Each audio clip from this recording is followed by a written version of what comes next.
Y entramos a nuestro episodio 8, que es el famoso Imperio Nuevo. Aquí está una escultura de Ahmose I. Ahmose I tiene doble acción. Por un lado, controla el reino de Kush, controla a los nubios y les dice, las minas de oro son para nosotros. Y además de que son nuestras, de nuevo, nos van a pagar tributo. No crean que esto les va a salir gratis. Y luego, obviamente, su ejército también va hacia la zona del delta contra los Hicsos. Entonces, sí tiene una visión muy particular Ahmose porque lucha en dos direcciones para extender su fuerza y obviamente recuperar la unidad, el orden y la reunificación, ¿no? El famoso Ahmose I. Entramos Imperio Nuevo con la dinastía 18, una gran dinastía.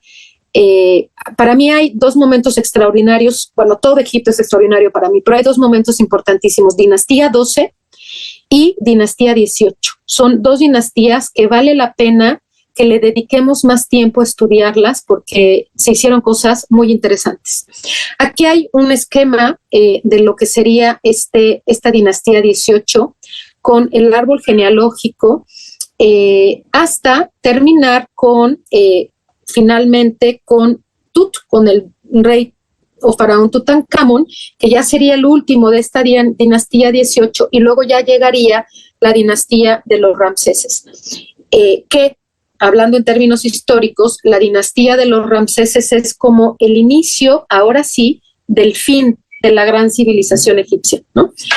Pero la dinastía 18 es extraordinaria. Va a haber cambios políticos, cambios sociales, cambios culturales.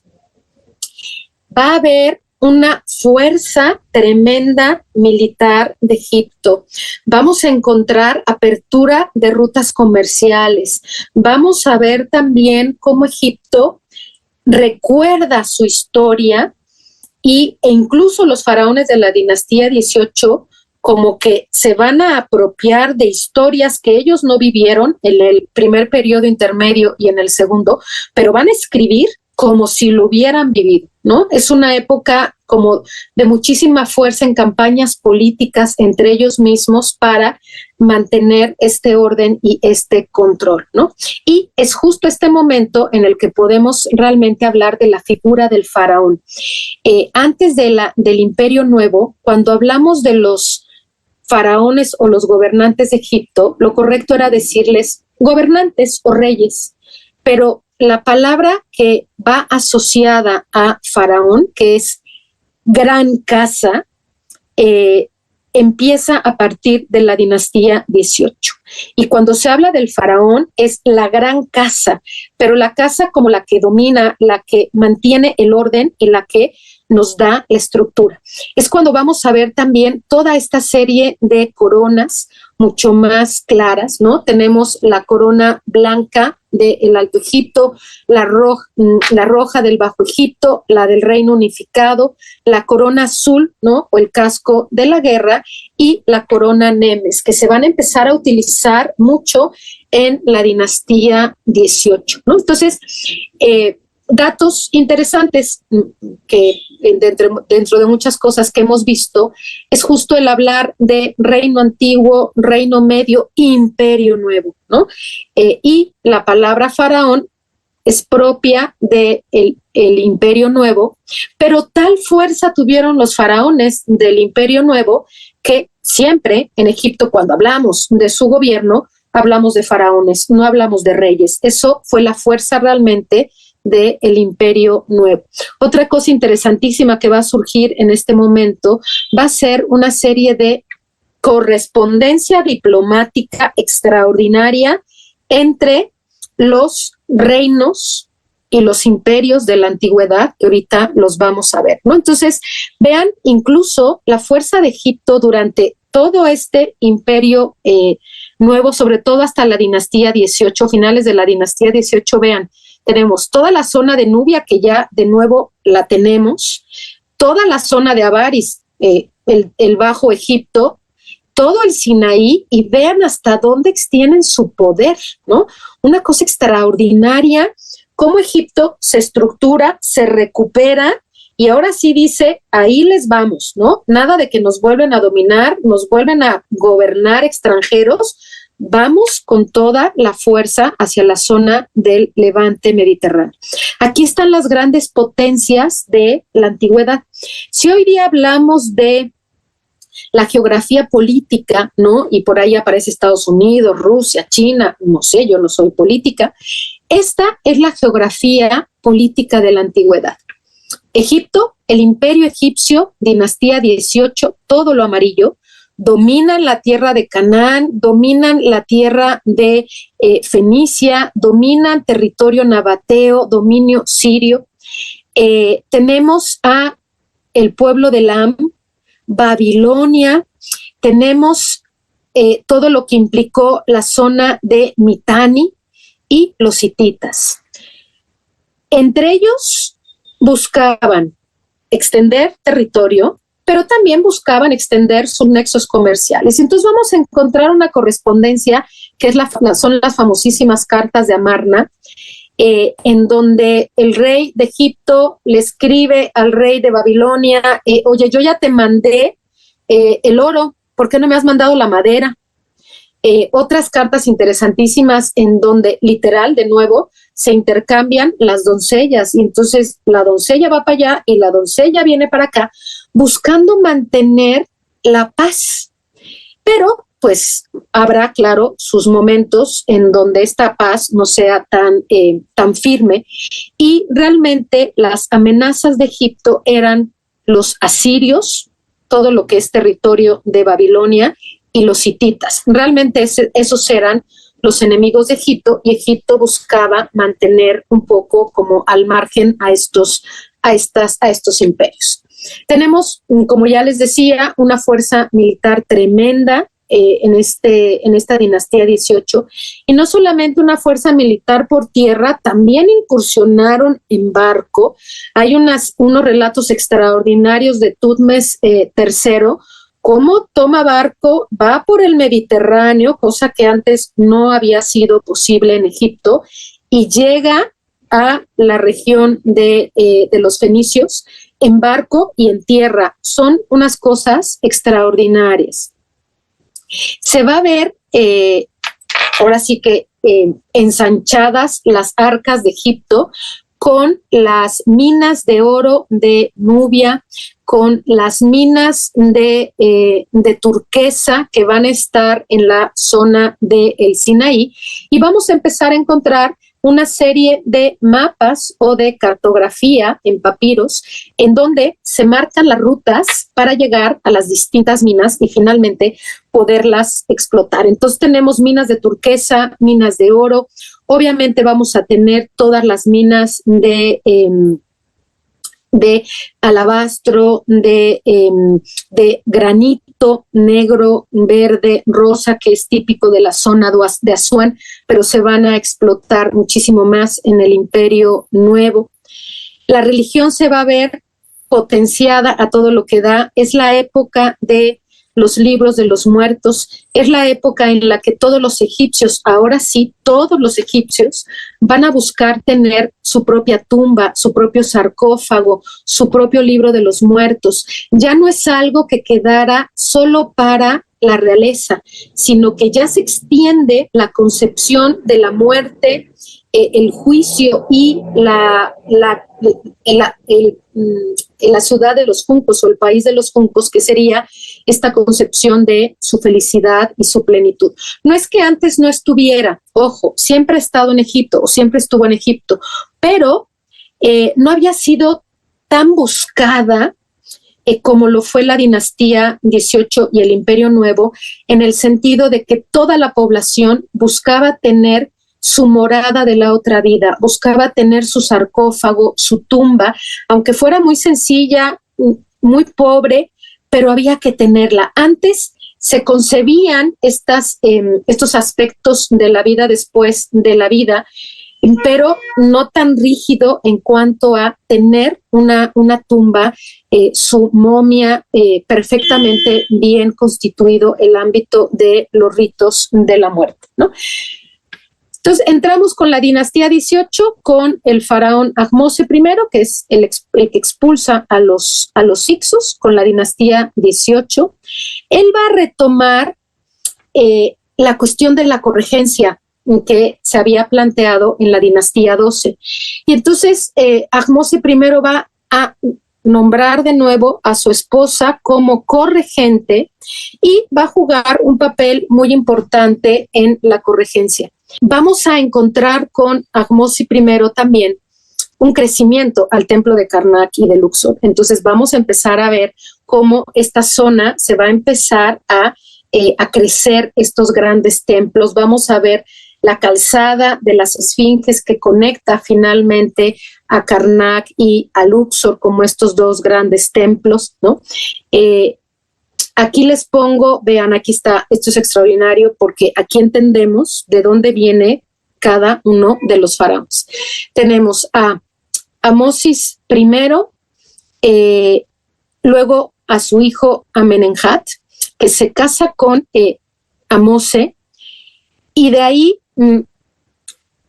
vamos a tener a Ahmose, es la esposa de Tutmosis I, de donde va a nacer Hatshepsut, pero de la segunda esposa de Tutmosis I tenemos a Tutmosis II. Del matrimonio entre Hatshepsut y Tutmosis II nacerá Neferura, y del matrimonio entre Tutmosis II y su concubina nacerá Tutmosis III. Esto es importantísimo porque prácticamente toda la dinastía 18 se mantuvo unida hasta Tutmosis III, y luego por ahí vamos a encontrar un clive con Tutmosis IV, pero sigue manteniendo como este linaje hasta cierto punto, ¿no? De este periodo de la dinastía 18, los grandes faraones, bueno, Amosis I porque reunifica, Tutmosis I es el primer faraón que queda enterrado en el Valle de los Reyes.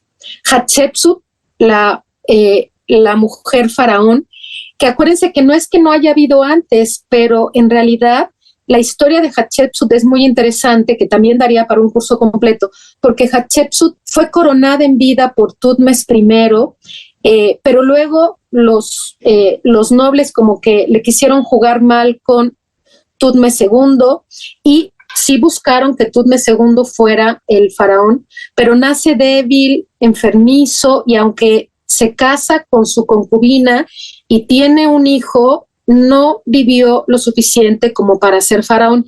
Y ahí es cuando Hatshepsut dice: de aquí soy, retomo la coronación de mi papá, me corono y gobierno, ¿no?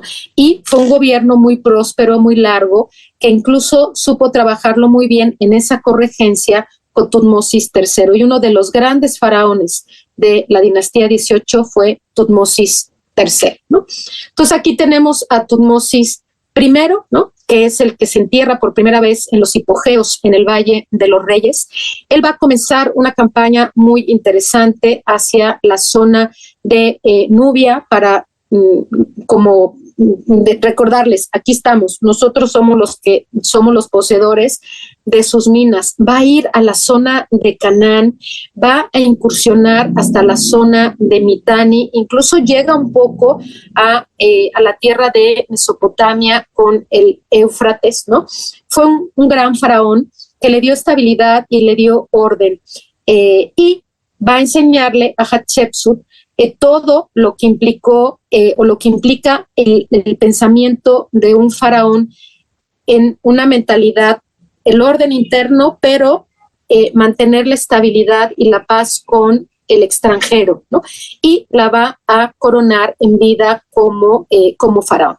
Aquí tenemos una infografía con todas las tumbas del Valle de los Reyes, ¿no? El famosísimo Valle de los Reyes. Luego viene esta gran Hatshepsut, y aquí está en su obelisco. Ella es la primera que construye obeliscos como conmemorando momentos muy específicos, y esta en particular está en Karnak, y en la parte superior del obelisco está esta imagen en donde estamos viendo a Amón, el dios Amón, coronando a Hatshepsut, ¿no? Y Hatshepsut, todo el mundo sabía que era mujer, y Hatshepsut en algunos momentos se dejaba ver como faraón, y como mujer, y en algunos otros se veía como hombre. Incluso hay esculturas de Hatshepsut que, si uno no ve la inscripción y no ve el jeroglífico o no está, lo confunde uno con Tutmes III, porque es más o menos el mismo estilo de arte de esa época. Hatshepsut va a reabrir una ruta comercial muy interesante, la ruta del país del Punt, que hay conflicto si está en la punta del Sinaí o está hacia la zona de la frontera ya con Nubia, el reino de Irem. Por ahí estaba la ruta que abría al país del Punt. Y fue una campaña extraordinaria de comercio. Hatshepsut le pide a su comitiva que lleve regalos, que lleve cosas extraordinarias, pero que al mismo tiempo, cuando vuelvan con todo lo que había en el país del Punt: árboles de mirra, incienso, especies, para que se cultivaran en Egipto y Egipto creciera en términos de la belleza, ¿no? Este es un texto de Hatshepsut y dice: exploraré las rutas hacia Punt, descubriré los caminos hacia las terrazas de mirra, tras guiar a la tropa por mar y por tierra para traer maravillas de la tierra del Dios, para este Dios que ha creado sus perfecciones. Traen muchas maravillas y toda clase de productos típicos de la tierra del Dios, a por los que tu majestad les envió. Montones de terrones de mirra, árboles de mirra fresca con cepellón, plantados en el patio de ceremonias para ser vistos por todos los dioses.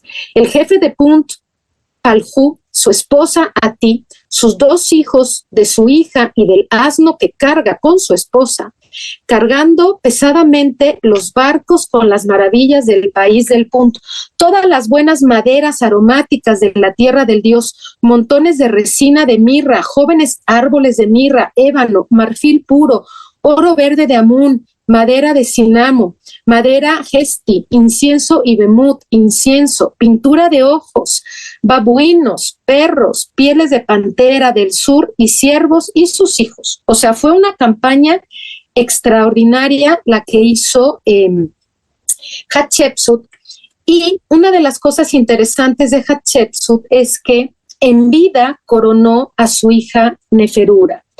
Hay un texto muy particular que escribe su sacerdote, su escriba real, arquitecto, el famoso Senedmut, en donde él cuenta en su tumba que como el cariño que le tiene a Neferura, y él dice cómo Hatshepsut prevé un linaje femenino y por ello corona a Neferura y la educa en las artes y los oficios de un buen gobernante.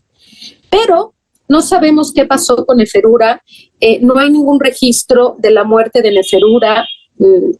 Asumimos que se murió evidentemente, pero no se sabe en qué momento. Y por eso es que en un momento dado Hatshepsut estratégicamente pone a Tutmes III como el general de su ejército.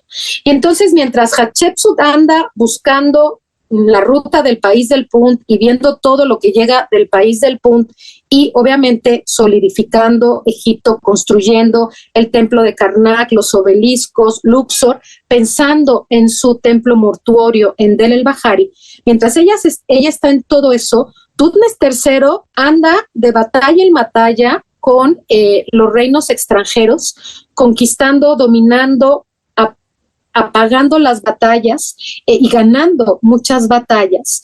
Y en principio, esa mancuerna tan maravillosa que hicieron entre Hatshepsut y Tutmes III le da una consolidación a Egipto extraordinaria al interior y al exterior. En este momento Egipto es temido. Los asirios, los hititas le temían a la fuerza militar, económica, la estabilidad de Egipto. Por eso digo que la dinastía 18 y sobre todo este momento particular entre Ahmose y Tutmes III, hay que verlo con lupa para entender realmente cómo se consolida este imperio, ¿no? Aquí tenemos a Tutmes III, una política exterior extraordinaria, porque pues, sus antecedentes le reflejaban el primer periodo intermedio, el segundo periodo intermedio, entiende todo lo que van a ir haciendo los faraones anteriores y va a buscar, junto con Hatshepsut y a la muerte de Hatshepsut, Tutmes III va a buscar evitar que haya un momento de quiebre tan brutal como lo fueron los periodos intermedios. Él es el que hace mucho más livianos los carros que habían quedado de los Ixos y les da una estructura muy particular en donde va a haber mucho equilibrio para el arquero o para el que va en el carrito, los caballos y obviamente la auriga que va a ir conduciendo el carrito, y van a ser súper livianos, súper sólidos, no se van a romper, y eso le dio una fuerza extraordinaria a Egipto. Más o menos eran una cosa así, se han reconstruido uno que otro, porque a partir de, desde Tutmes I, pero sobre todo con Tutmes III, va a haber muchos de estos carritos, los van a hacer, los van a implementar y van a quedar incluso hasta Ramsés II, que los va a utilizar en la famosa batalla de Kadesh. Vean las campañas militares de Tutmes III, ¿no? Por mar, por tierra, y domina absolutamente todo. Una de esas grandes batallas es la batalla en Megiddo, una batalla extraordinaria en donde va a ganar a una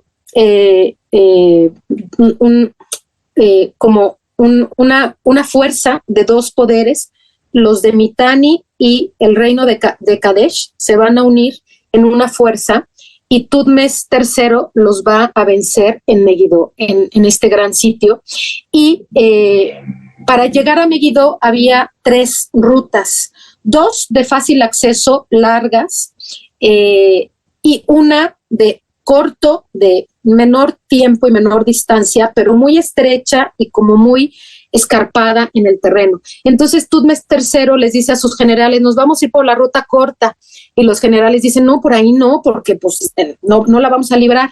Y Tutmes III dice, por ahí, porque por ahí no nos van a esperar, y es el factor sorpresa. Y efectivamente, la ruta de Tutmes III, que es la ruta corta, logra conquistar o logra llegar a Megiddo en sorpresa, en una serie sorpresa, pero el ejército de Tutmes III medio se confía de que ya ganaron y empiezan a saquear el sitio, y eso como que hace que el ejército de Tutmes III como que se relaje y le da tiempo a el ejército de Mitanni y de Kadesh como que se recuperan, y la famosa batalla de Megiddo duró 6 meses, pero a final de cuentas Tutmes III logra ganar la batalla de Megiddo, ¿no?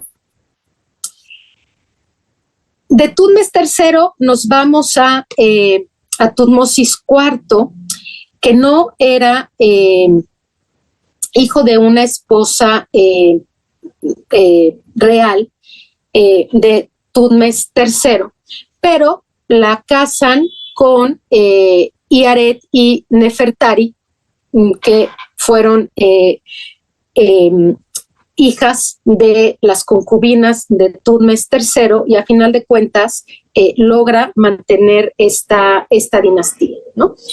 Y Tutmes IV va a empezar una estrategia muy interesante para poder estructurar lo que serían estas campañas, mantener la unidad y el equilibrio. Pero de ahí vamos a tener después a el famosísimo Ajenatón, ¿no? Aquí lo tenemos, ¿no? De Tutmes IV va a nacer Amenhotep III o Amenofis III, y de Amenofis III nace Amenofis IV o Ajenatón.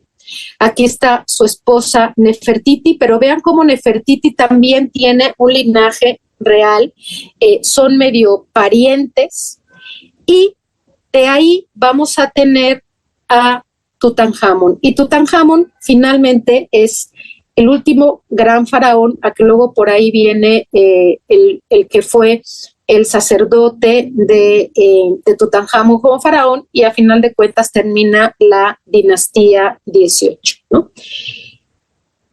Cuando queda en el gobierno Amenofis o Amenhotep IV, durante 5 años gobierna con ese nombre, Amenofis y Amenhotep IV, ¿no? Y busca mantener esta estabilidad, busca como estas políticas exteriores que había, las cartas de Amarna, pero hubo algo en Amenhotep IV que de pronto dice, cortamos con todo lo anterior y empezamos con algo totalmente diferente. Y él va a erradicar la religión, los dioses, y va a querer instaurar un monoteísmo. Digo va a querer porque a final de cuentas no lo logra, pero en su mente y en su intención sí estaba lograr que todos los dioses, sus templos, sus estatuillas quedaran aniquiladas y que solo se le rindiera un culto a Atón. Y va a cambiar su nombre de Amenhotep IV, ahora va a ser Ajenatón, ¿no? Las maravillas de Atón, ¿no? Y va a poner la capital en Tel el Amarna o Ajetatón, la ciudad de Akenatón. Sí va a buscar hacer una revolución religiosa.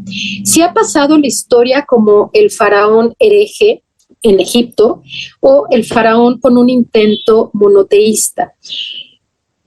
Lo iba logrando un poco a la fuerza, pero a final de cuentas no lo logra del todo, porque el pueblo seguía teniendo un culto politeísta al interior y pues, solamente en su cara exterior pues hacían lo que el faraón decía, pero en realidad el pueblo no lo llegó a asumir del todo. Aquí tenemos la primera representación de Ajenatón con forma de león, por la fuerza que representaban los leones, con el sol Atón, sus rayos y las manitas como la bendición del sol, la maravilla del sol, la vida, y las famosas Ankh, las llaves de la vida, que vamos a empezar a encontrar muy representadas para este periodo. El politeísmo, pues bueno, en sí el politeísmo es la búsqueda o la creencia en muchos dioses, pero el politeísmo sí respeta o tolera que haya otros pueblos con otros dioses, con otros cultos. Hay una tolerancia en un politeísmo. Un monoteísmo exagerado niega que haya otros dioses y solo este es el único, el bueno y el verdadero, y los demás no. Eso intentaba Ajenatón, y por eso manda destruir esculturas, templos de todos los dioses, y empieza a poner templos a Atón, porque era el dios que para él era el importante, ¿no? Entonces, sirviéndose de cinceles, borraron el nombre de Amón de otros dioses, de los monumentos de todo Egipto, cerraron los templos y prohibieron las antiguas prácticas. Sí buscaba erradicar a los otros dioses. La realidad es que Ajenatón lo que logró fue un enoteísmo. ¿Qué quiere decir enoteísmo? Un dios primero, que sería Atón, pero como los otros dioses en la práctica del pueblo no dejaron de existir, e incluso muchos sacerdotes, previendo todo esto, sacaron las estatuillas, las esculturas de los templos y las resguardaron. Y se siguió dando al interior del pueblo un culto a sus otros dioses. Eso es un monoteísmo.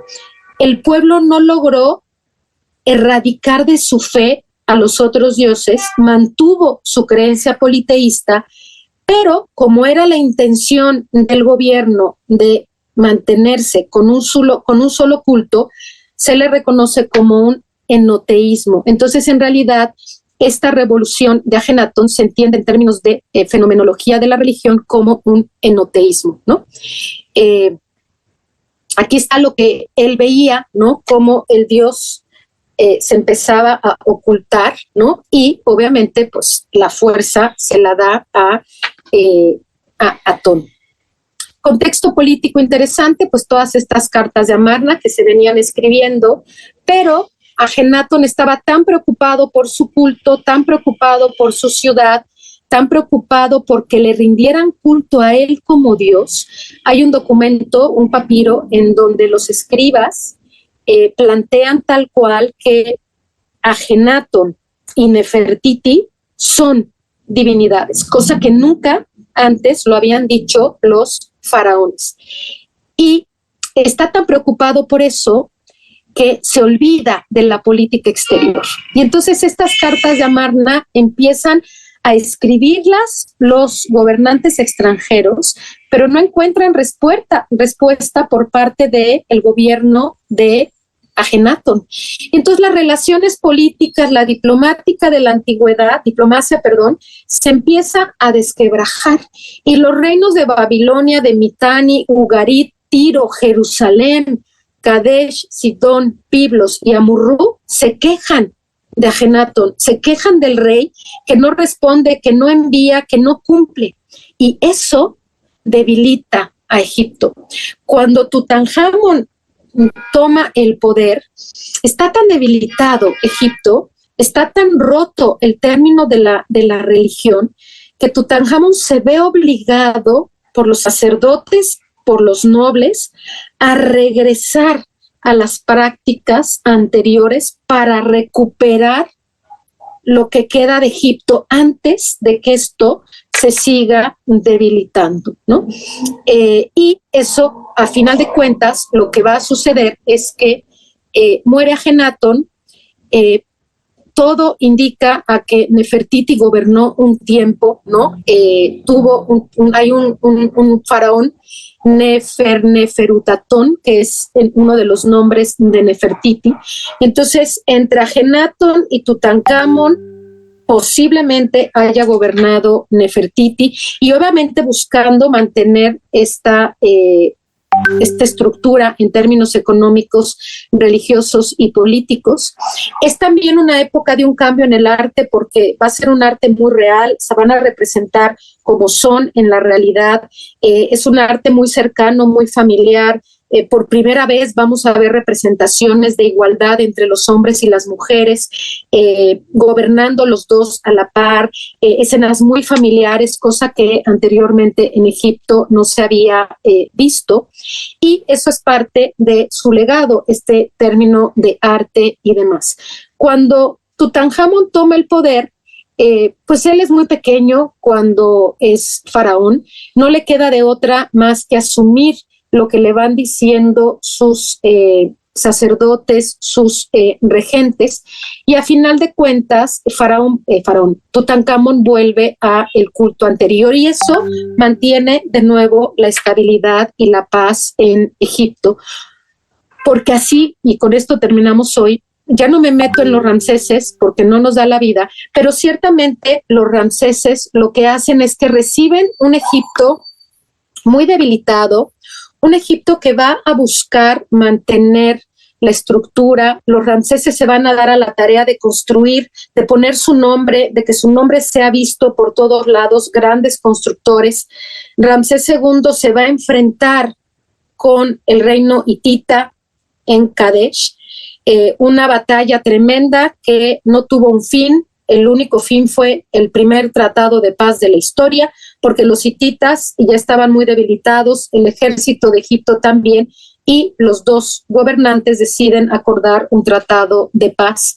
Luego va a venir la fuerza de los asirios, los asirios van a debilitar a Egipto, luego van a llegar los persas, y finalmente van a llegar los helenos con Alejandro Magno y los Ptolomeos, y ahí empieza ya el Egipto helénico, un Egipto que sí busca de alguna manera mantener la grandeza del Egipto faraónico, pero que realmente no lo va a lograr, excepto por Cleopatra VII, que sí va a buscar aprender el egipcio, busca la religión, los templos, realmente se empapa y se enamora de la cultura de Egipto, pero a final de cuentas, pues van a llegar los romanos y la historia de Egipto termina, y también nuestro curso.